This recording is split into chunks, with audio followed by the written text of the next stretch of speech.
This is a lecture from Open Tuition. For the free lecture notes that go with this podcast, please visit opentuition.com. You've got three workings on page 72. They've got three workings, and these three workings are really very good. They will help you enormously. They're not comprehensive, and there will be situations where you need to add other things into the workings, or you need to take account. For instance, plant specifically purchased for the contract 3 months into the contract and having a scrap value, then we're going to depreciate that plant according to however many months it has been used in the contract this year. So that will be a period-specific cost. So there are situations where you'll need to think hard about what to include and where to include. But working one is a statement of income working.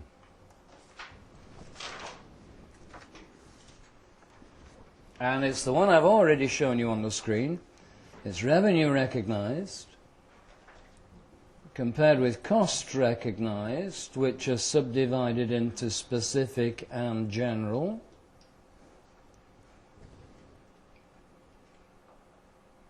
Revenue recognized compared with costs recognized, and that will then automatically give us profit recognition.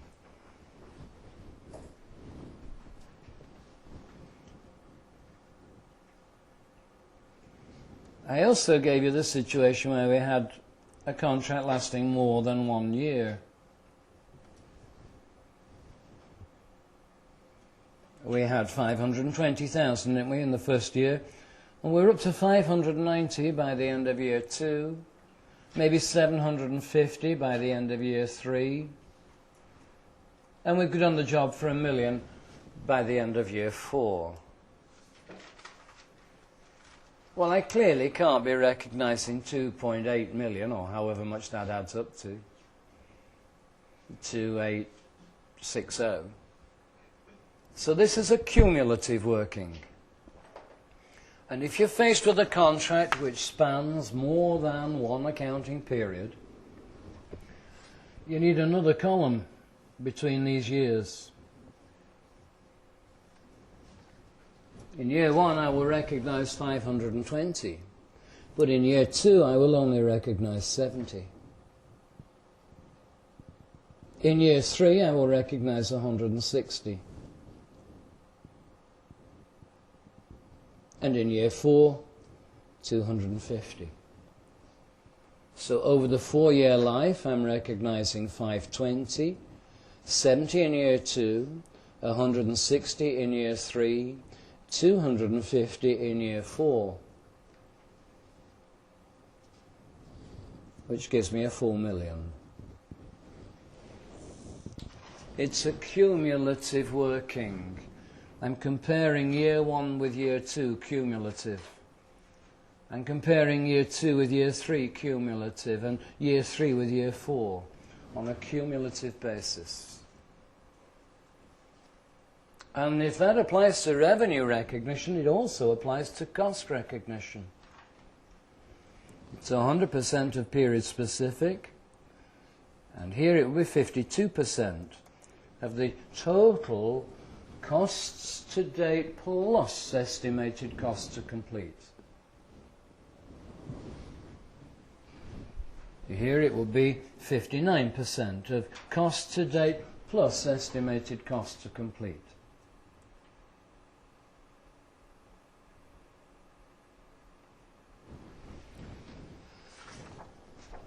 So that's working 1.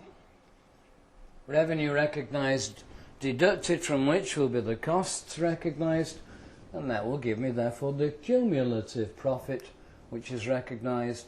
And if I can compare consecutive years, then I get the individual profit for each individual year. There's an example coming up for you to work with. That's a statement of income working, and it's cumulative. Working 2 is a statement of financial position calculation.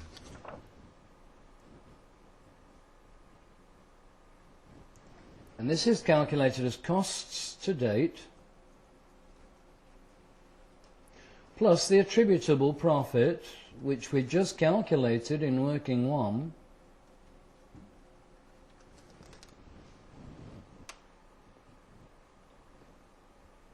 cost to date plus the attributable profit, less amounts invoiced.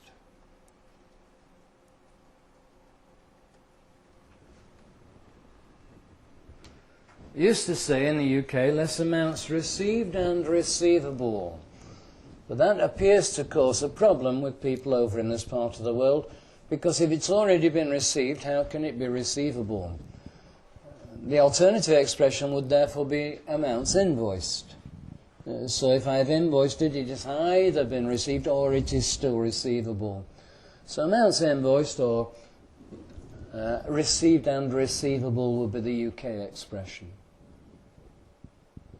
That will give me a balance. The cost to date is not the same as cost recognised.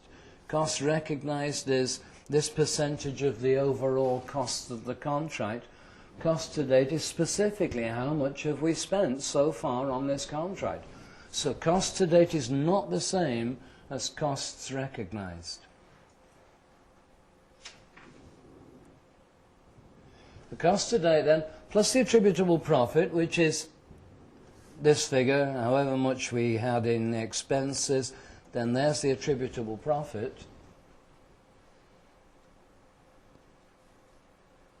And the amounts invoiced, the examiner will tell you. Amounts invoiced by the end of the year were so much. So it should not be a major difficulty in arriving at this one. Cost to date, I'll say 400.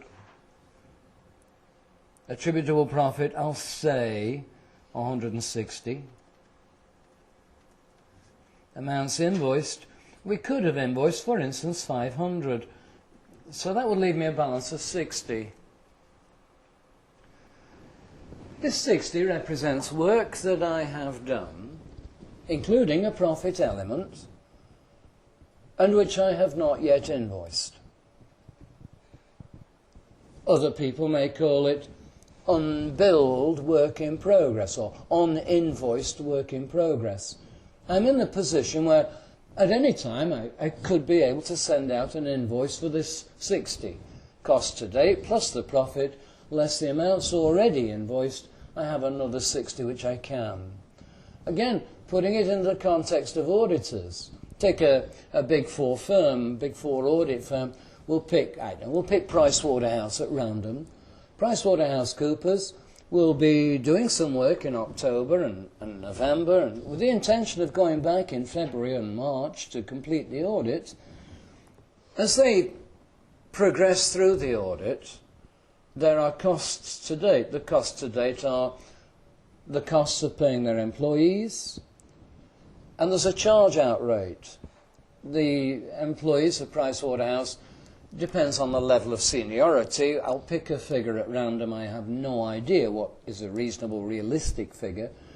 But if the employees are charged out at, say, $50 an hour, I could ask any of the Pricewaterhouse people anywhere in the world and say, are you actually paid $50 an hour?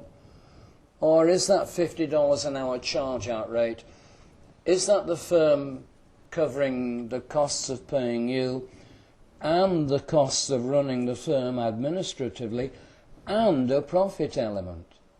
So the charge-out rate includes a profit element. Cost to date includes that attributable profit.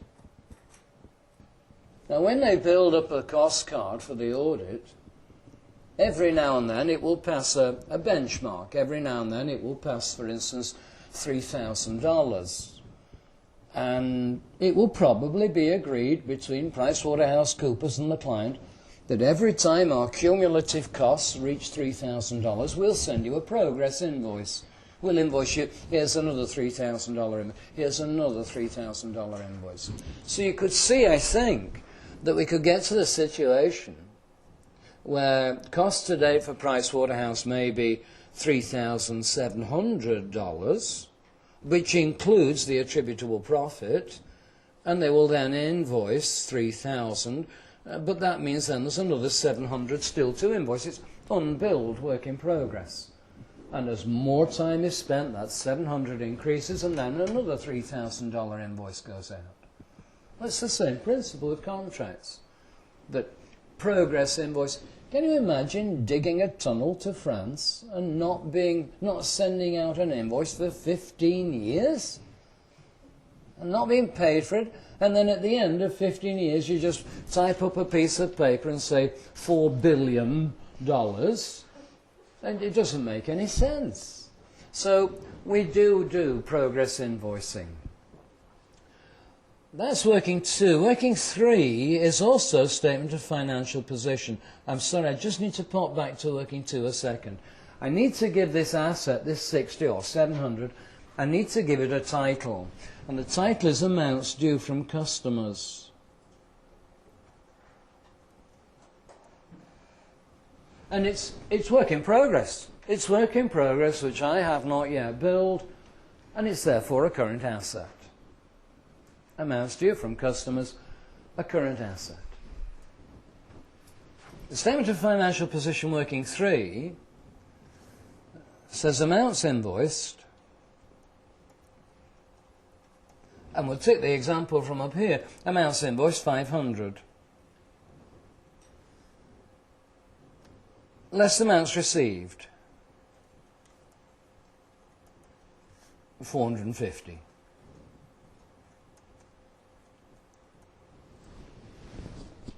What do we normally call amounts invoiced less amounts received? Well, we would generally, all of you, not just you auditors, all of you, what do we normally call the figure which represents amounts invoiced less amounts received? Yeah, trade receivables. It's accounts receivable, isn't it? It's receivables. So we'll give it a title, and the title I'm going to give it is amounts due from customers.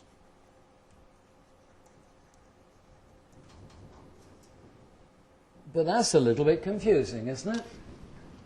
That we've now got 2 amounts due from customers. One by nature is unbilled work in progress. The other by nature is an account receivable. But they're both current assets. But they're current assets with a different characteristic. One is work which I've done and not yet invoiced. One is where I have invoiced and I've not yet been paid. So there should be this division between amounts due from customers in respect of unbilled work in progress and amounts due from customers in respect of the fact that they've not yet paid me for my invoices. But we have a little problem. Can you see that Pricewaterhouse may actually have only done 2,700's worth of work? On the cost card is only 2,007, but they know that we're going to be pretty quickly, we're going to be over the 3,000, so we'll send the invoice out now, before the end of the month, in order that we can look at a more optimistic monthly return. So we'll send the invoice out because I know that next week there's going to be another 300's worth, and so I'm not cheating the client in any way, and I would never suggest that you were, but you could very well invoice before you've actually done 3,000's worth of work, which does mean that this figure then becomes 300 negative. This is work that I now owe the client. I've got 300's worth of work to do before I get into a positive situation again. Could very easily be that situation. In an exam question, I can easily see that happening. So it's no longer amounts due from customers. It's now an amount due to customers. And it's shown as a current liability.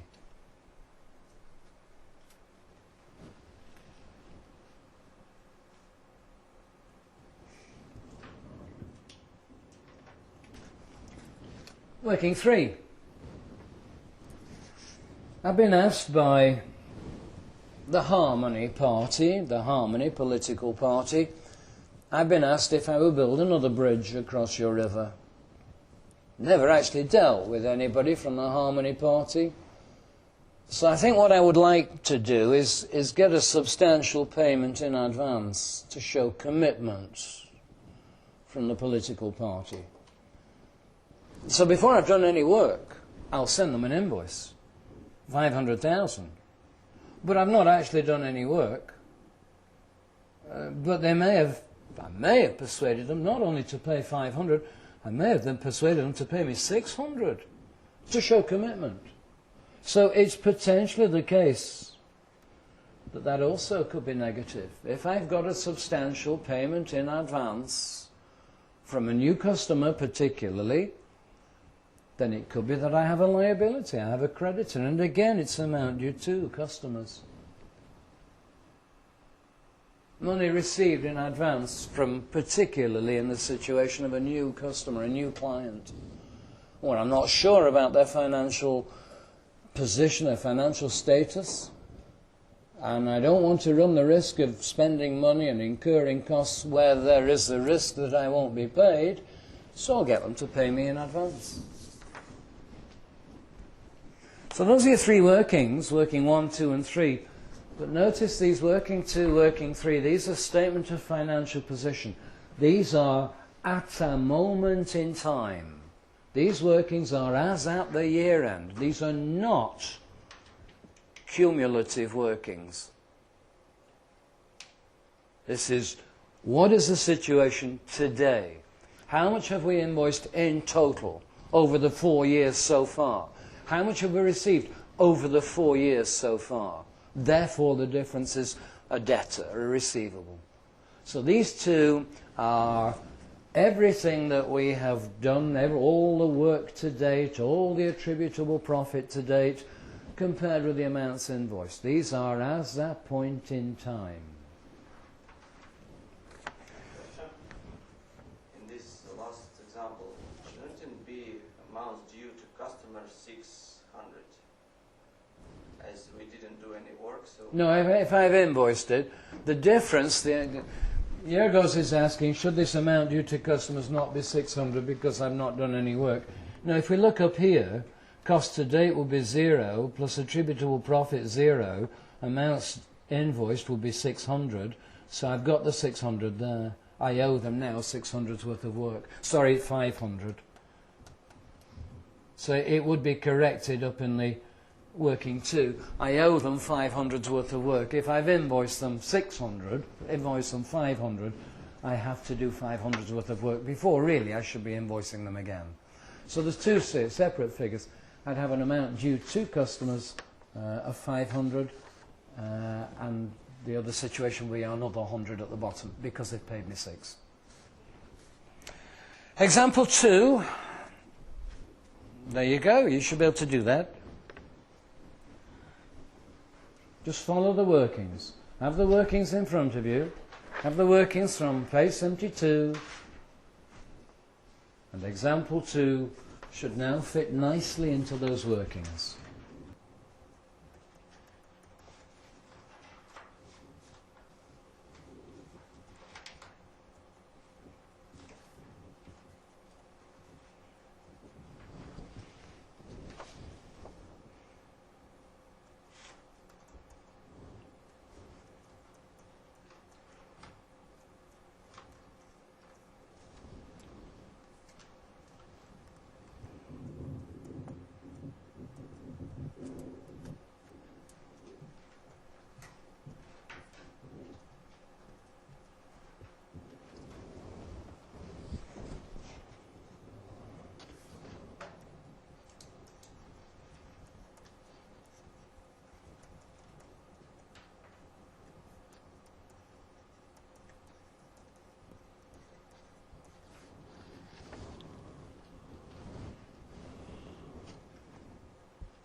There you go, that's working one on the screen. Revenue recognition is 55% of the million. There are no period specifics. If you look on the next page, example 3, there's an illustration of how a period specific cost will be identified to you. It says cost to date 750, but that includes 200 specific to this period. They're not general costs, they specifically relate to this one period. So maybe I should have made that clear for you before letting you loose on example 2. So there are no period specific costs in this example. Cost recognition is therefore 55% of total costs on the contract.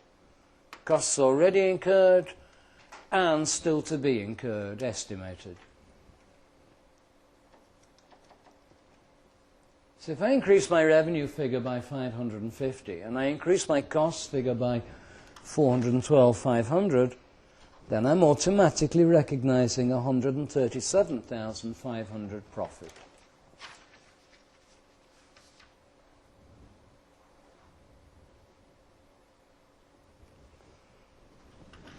And then working 2, cost to date is, as I said, it's not the same as cost recognition. It's how much costs have we actually incurred to date. And in our example here, we've got 400,000. The attributable profit we've calculated in working 1. And the question tells me that I've invoiced 500,000. So I've got unbilled work in progress of 37,500.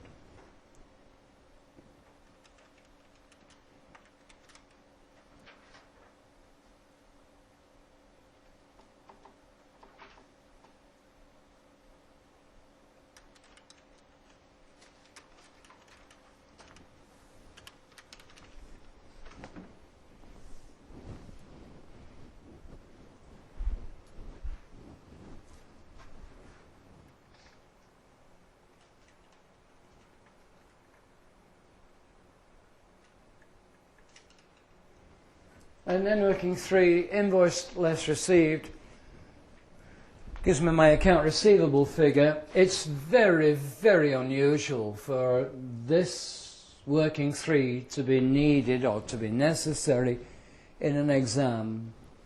It's most unusual. I can't remember the last time the amounts invoiced, the amounts received were different.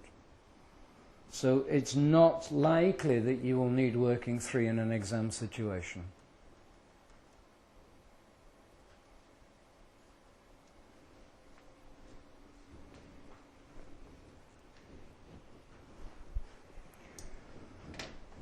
I was asked, just while you were doing that example, one of you asked me a question which I'm going to convert the question just a little bit into the question that maybe you could have asked me.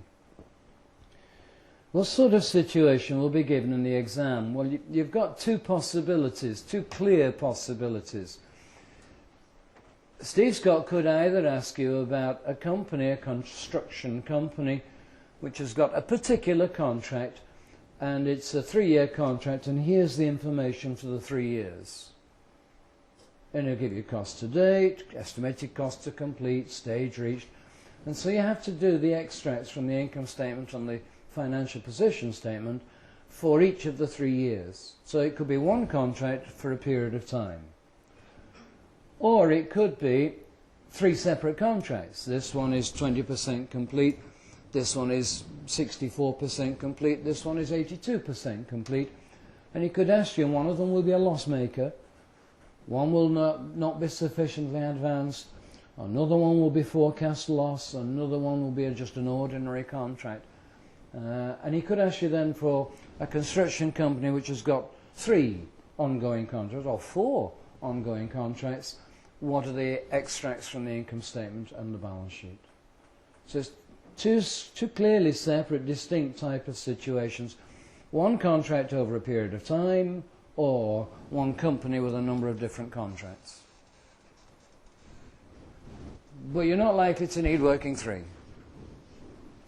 I've given it you only for no other reason to show you this strangeness about having 2 different figures amounts due from customers.